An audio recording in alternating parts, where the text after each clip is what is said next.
It's been a crazy ride this year, but we're doing pretty amazing. We are a resilient organization. To have to decompress our shelter and move to 2 shelters was an undertaking that none of us ever thought we would have to do. We had to make sure that we were able to help people social distance, that we were able to make sure people were being fed, had the proper personal protective equipment, that our staff were safe. We had a whole other layer that we had to add to it with staff. We as an organization have had to continue to pivot and change, and I think it's made the agency stronger. So New Horizons itself originally had the food pantry attached to it, and they're constructing that whole piece to move the food pantry, where now the old food pantry will now have more beds available. So it's quite a big space there that they'll be able to drop more beds into, and then the food pantry will be at its own location. Knowing that the pandemic really challenged the way that we do emergency sheltering, we have had to work tremendously hard to ensure that those who needed to quarantine during the pandemic, who were experiencing homelessness, had a safe place to do so. Things that I've seen our teams rise up to and problem solve through, and really try to navigate the new way of systems to make sure that our clients are still supported. You know, there's no other way to respond to the need of homelessness in a pandemic except to just do it. We just did it. There's no other option, and not because you're being forced, but because they're human beings that deserve that. They deserve to be fed. They deserve to have shelter or housing. Kids deserve to have a roof over their heads. We all do.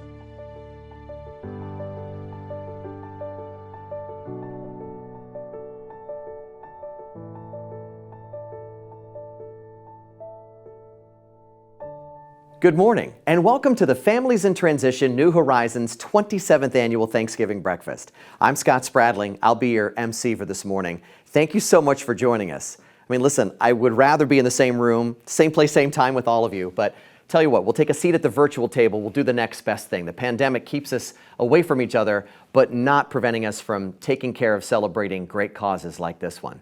This has been a tough year. We've had to be resilient, like you saw in that first piece, overcoming the challenges of 2020. But we've done it.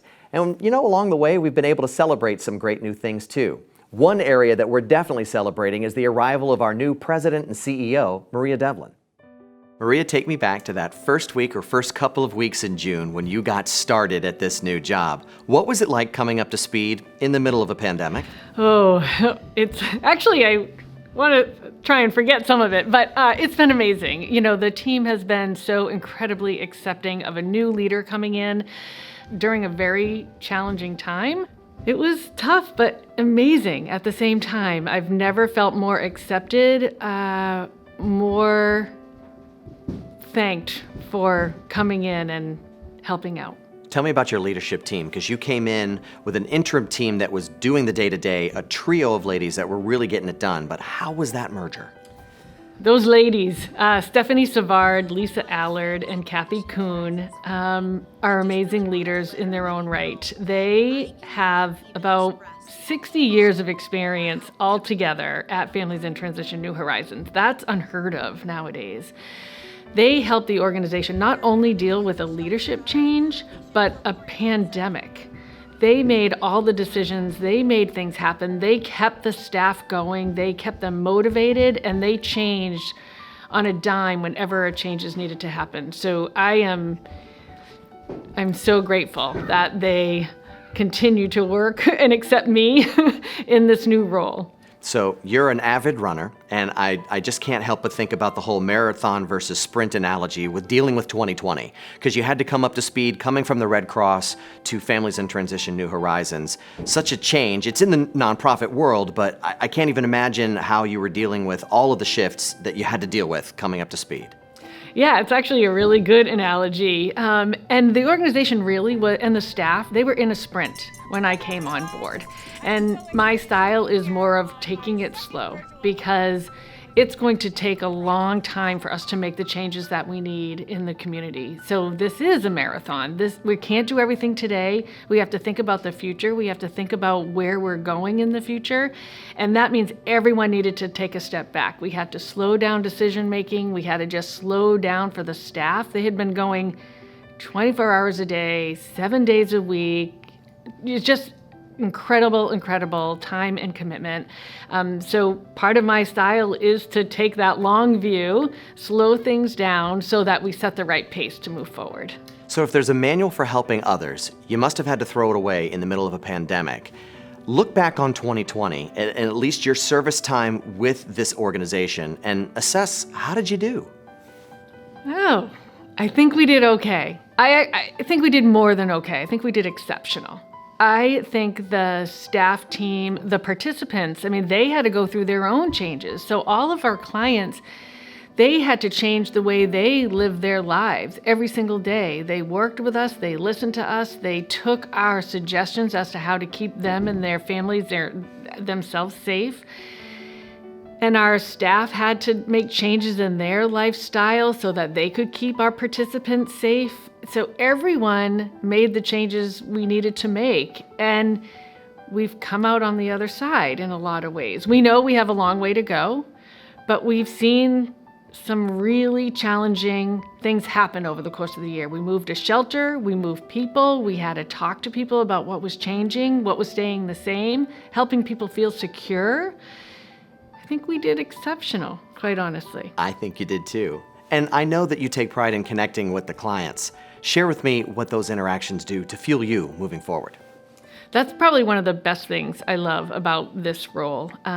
Previous roles, I didn't see the participants as much as I get to see now. I get to see them succeeding in any of our shelters, in any of our programs. They're showing us how to be successful in the way that they want to be, and we're there to support them. So the way that I live or you live might not be the way that they want to live, but we're helping them live their best life, and we're making a huge difference each and every day. Maria, thank you very much. We had a chance to speak to some of the clients of Families in Transition New Horizons about the impact we have on their lives, and here's what they told us. Thank God I was here during this pandemic because, oh my God, I couldn't even imagine. I have serious health conditions, and being out on the street during this, no way. I wouldn't want my daughter going from house to house. I moved in December 21st of last year, and it was quite the Christmas present. I was trying to do it on my own. I have to take care of my family somehow, but I couldn't do it. You know, you don't have a place to go home and take a shower, and get dressed for work. It's not that easy to get a job. Where I would have an eviction on my record, I would not get into an apartment. Nobody's gonna pick to rent to me. So, that would leave me and my kids out on the street. It was just like a cycle, never-ending cycle. I just didn't see any way out of it. I tried and I didn't succeed. People don't always succeed. It doesn't mean they're bad people. It just means that they needed some help. This past year's been way easier. They definitely have helped my family out. They help you get furniture when you move in here. They help you to learn how to budget your money. You get a case manager, a caseworker who really, just somebody to bounce things off of. For me, I'm very impulsive, so I act before I think a lot of the times. So having somebody to bounce things off of, and steer me in the right direction is what I needed. When you have a stable place to live, and you're not worried about where your kids are gonna rest their head, or have food in the fridge, or even a fridge to keep your food in, you can go to school. You can think about how you're gonna better yourself, and that's what happened to me. I wasn't so stressed out, and I wanted to be better for my kids and better for myself. I go to school to be a drug and alcohol counselor so that I can give back, because I feel like nobody knows what people go through other than somebody that's been through it. Everything just falls together when you have a stable home. Home is where everything begins. I have a future, and so do my kids. this year, like, I'm having Thanksgiving and Christmas here at my house. Like, that's huge. Those folks are exactly why we do what we do every day. Our mission, our core mission, is to serve people who are facing food insecurity and homelessness in our broader community. That's the headline, but there's a lot of other work that goes into it. In fact, here's a small glimpse at some of the other work we do. Helping people overcome hunger and homelessness could not be more basic needs. You know, we really cannot expect people to achieve their goals and to reach their full potential unless their very basic needs are met. Our model is the housing first model. So to me, that means is just meeting people just where they're at with whatever they're going through in their life and being able to get them into housing as quickly as possible. We team up with the fire department and Manchester Mental Health, and we send our teams out into the encampments to really meet the individuals where they're at. They have needs that aren't getting met, from medical to mental health to substance use. It's heartbreaking out there. But knowing that we have teams that are doing their best to get out there and to try to help support them where they're at and with what their goals are, and to provide them resources from water, crackers, hand warmers. It's getting cold now, so we're starting to see more of the heartbreaking pieces of it. You know, it's not always a case of people choosing not to have a home. It can often be, you know, some traumatic event. It could be domestic violence. It could be a loss of employment. It could be a health issue. You know, all those things that suddenly just end up in people not having a place to live. We are going to be sure that people have a place to live, and then we are going to, with the help of case management and other services, we're going to address the other challenges in people's lives, whether that's the need for recovery services or to be connected to mental health services or employment. You know, those things come after we first and foremost address their housing need. Just for an example, if someone goes into treatment for substance use disorder, you know, when they come out, they're coming out into the same situation that they're already in. If they're stable in housing, they're more apt to be more successful in whatever that looks like for them, whether it's mental health, substance use, just job-wise, just overall being as a human being. And Families in Transition offers a continuum of services and housing options. And so we have had the ability to expand our services from emergency adult shelter to emergency family shelter, all the way to transitional living. And we have now kind of expanded into specialty housing, offering recovery housing for individuals as well as women with children. So our services continue to look at how do we address the root causes of homelessness, knowing it's complex. So anybody could come in any point of entry, right? They may come in through an emergency shelter, a family or an individual, or they may come in through transitional or permanent supportive housing. And then there's layers of services that people can access on top of that. So case management services, they can access our substance use treatment center, Willows Treatment Center. And even any individual in the community can access the Willows substance use. They don't have to be in our programs in order to access that treatment program. We have ways to address food insecurity. So right now that we had to change how that looks again because of the pandemic, but we do what we call a soup kitchen to go. And so folks can get a meal to go every day to be able to make sure that they're having a hot meal at least once a day. And then we also have a food pantry. So individuals who have food insecurity or having a hard time getting food on the table can come once a month and access food from our food pantry to make sure that they have food for their family. 2020 has been a year that has really challenged the agency in so many ways. We have absolutely had to work harder to deliver the services that we provide. We did not have the luxury to be able to stop our services. We had to continue to move through and really coach staff on what needed to be different. because of social distancing, we have to be mindful of how many people are in the building. We have to be mindful how many beds that we can only fill. We can't use top bunks. We learn to pivot. New things come up, we have to be adaptable. We had to open a second shelter in days, literally over a weekend, had a second shelter so we could social distance people properly within our shelter. Even our substance use treatment program, just like you or I, everything went to telehealth. And that may be easy for some to be able to pull out your phone and talk to your doctor as you need to. But in our substance use treatment program, we had to make sure, did people have the technology? Did we have the technology to meet that need? Because we weren't even prepared to do telehealth. And I am so proud of the staff. We moved so fast. We had funders that supported our ability to really explode our technology so that we could very quickly respond and still provide treatment services to individuals at very early stages of recovery who, in a stressful environment of a pandemic. So you put those two together, we had to be there for them.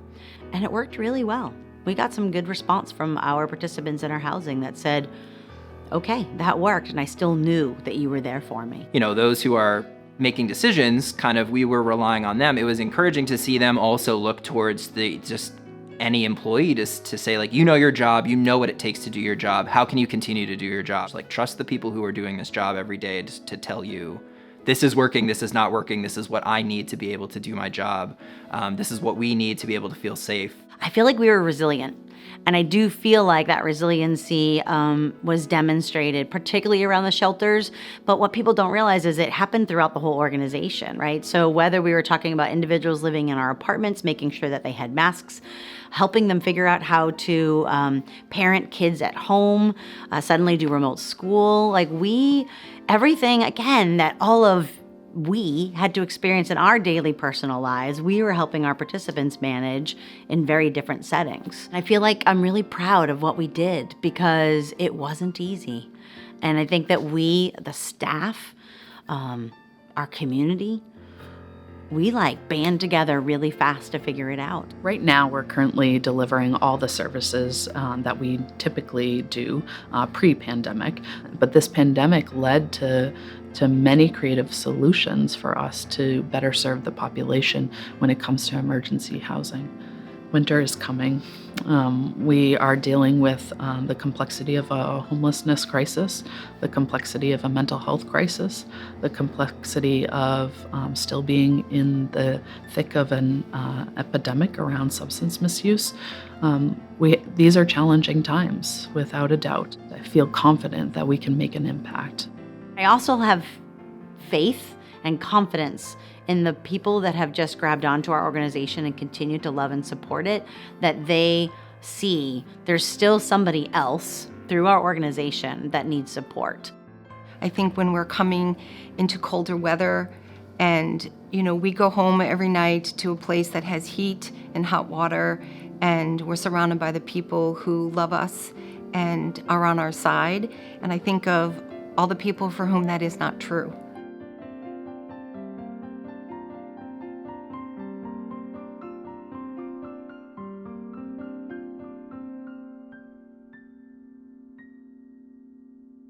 It's a lot, isn't it? I'm still struck by the sheer number of programs and services offered every day by Families in Transition New Horizons.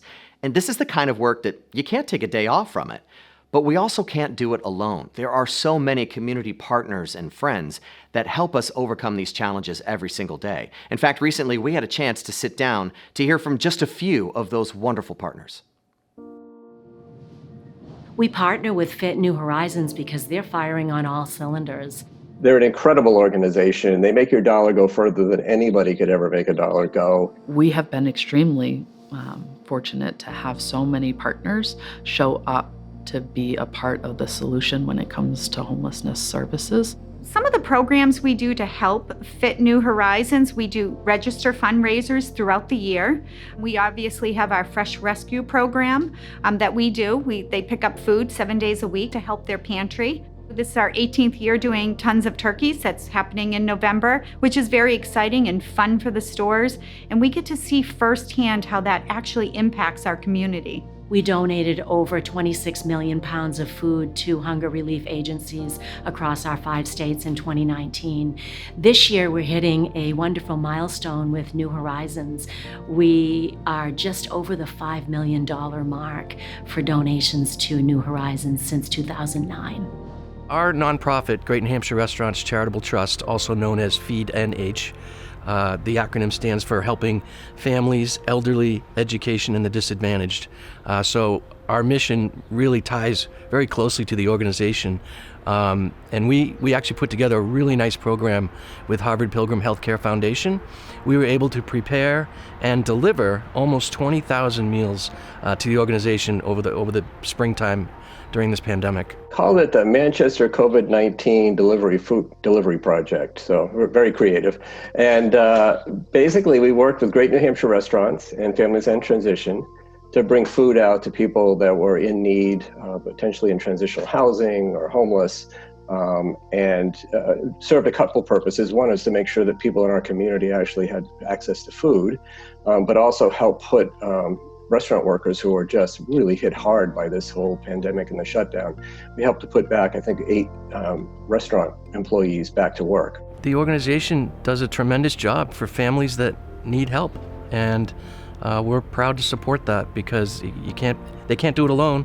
They need help from people like us and other community partners. And quite frankly, the employees love it. The employees love that the owners of this company give back to the community. It means a lot to them. We work and live in these communities. We raise our families in these communities. So it's as important to us as it is everyone else. We are a strong partner, but we cannot be the only partner out there. We never have been. We have always felt really supported by other entities in our community. Hunger doesn't take a day off, and we want to support them and solve the hunger issue in New Hampshire. And we're not going to stop until we can help them solve that. Events like today couldn't happen without sponsors. So I'd like to take a moment and thank those who helped us make today possible. Our presenting sponsor, Cogswell Benevolent Trust.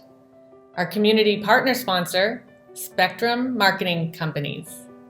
Thanks for giving sponsor, AutoFair.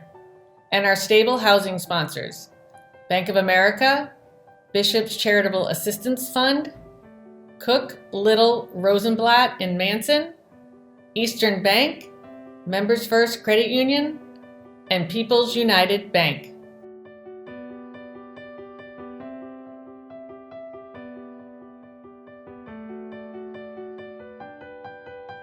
Such a wonderful group of organizations, and so thank you from the bottom of our hearts for making this day possible. Let's talk about the challenges ahead, Maria. We've almost made it through 2020, but there's plenty on the horizon. The cold weather, we're still dealing with the pandemic. What are the biggest challenges that you see on the horizon? Well, as we head into the winter months, we're very concerned about making sure that people who currently have a place to stay are able to keep the places that they are currently living in. We all know that there is currently a moratorium on people being in an apartment and working with landlords, and our case managers every day are making sure that our families are going to stay safe and stay in the apartments that they have. It's critically important to make sure that more people do not become homeless in the state of New Hampshire. What kind of resources does that take? Are we talking about like a lot of money spent, a big burn rate? It sounds expensive. It is expensive. I mean, we are a company which is basically, we have 26 properties across the state of New Hampshire. So owning properties and keeping people safe and in great housing settings is really expensive, but it's critically important.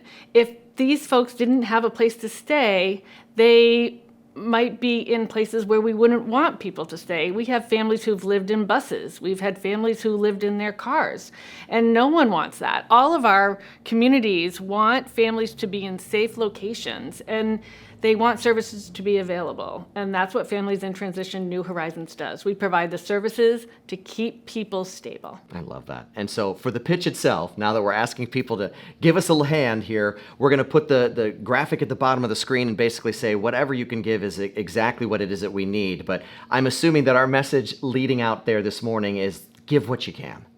every dollar here helps. New Hampshire is a small community, but it's a very generous community. And I think that whether it's $1, it's $300 from a local school collecting pennies, if it's $500, $1,000, and of course more, you could always give more.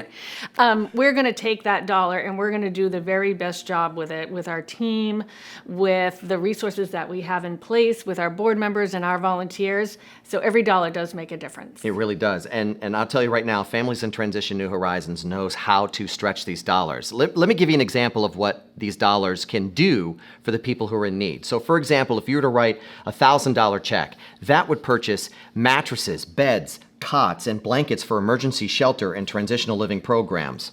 $500 would give us 200 meals to individuals and families experiencing hunger and food insecurity who are part of our programs. If you wrote us a check for $250, that's a supply of basic necessities like backpacks and socks and personal hygiene products for several of our clients. $100 is a night of shelter for one individual experiencing homelessness. So the need is great, and yes, it can be an expensive adventure, but at the same time, every little bit will help. And I have to say, Maria, I love being close to your team and the folks at FIT that just do this wonderful work. They, I'm sure, have a really good idea just how great this need is. Our staff are amazing. They're the ones who really, they're boots on the ground. They are working with the individuals we serve every single day. So they're the ones who can tell you a little bit more about the work that we do. There is nothing more vulnerable than working with people who have lost the safety and security of a place to live. I do what I do because I believe it's a calling for me to be able to provide services that for those that feel like they don't have anything else in the world, to be able to provide something to them. I've spent my entire life connecting people to the services they need and building skills for them to be successful.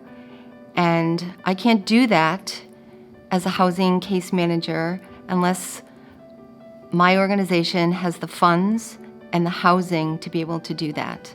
Families in Transition needs your help. We need the resources to continue to be able to be creative. We need the resources to continue to provide services and housing to the most vulnerable population. And right now we have a huge homelessness problem in Manchester. And without everybody's help, we're not going to be able to solve it. We're not going to be able to move on and be able to provide more housing. This organization truly makes a difference and has a significant impact in our community. We're able to get into encampments and work towards providing people shelter and ultimately get them to establish housing. I'm here to ask because the folks that we're working with don't have the voice to speak up. When we can help them move forward, get connected to the resources, services that they need to be able to sustain housing on their own, we are then able to help those who don't have connections to those services. We are able to create more openings and more opportunities for those that we just don't have the capacity or space for right now. So we need you to be our partner, just as you always have, for the long run, for the marathon, because we're just starting. We are just starting to respond to this pandemic, to homelessness that we already knew existed, that is even bigger than it was before. And we need you to contribute to this organization in every way you possibly can so we can keep running the marathon. We need your support to do that. I'm so thankful and inspired by this wonderful group of women and men who work for this nonprofit agency serving the needs of others throughout our community. It's truly wonderful work. You just heard their words of what the need is, so I ask you one last time, look at the bottom of the screen. That's where you can click to be able to donate to this wonderful organization and to be able to help others throughout the New Hampshire community. And Maria, my thanks to you for leading such an incredible effort in our state. Thank you for what you do every day. Well, thank you, Scott. Thank you so much for your partnership and for helping us today and helping us throughout the entire year. From all of us at Families in Transition New Horizon, from our family to yours, happy Thanksgiving.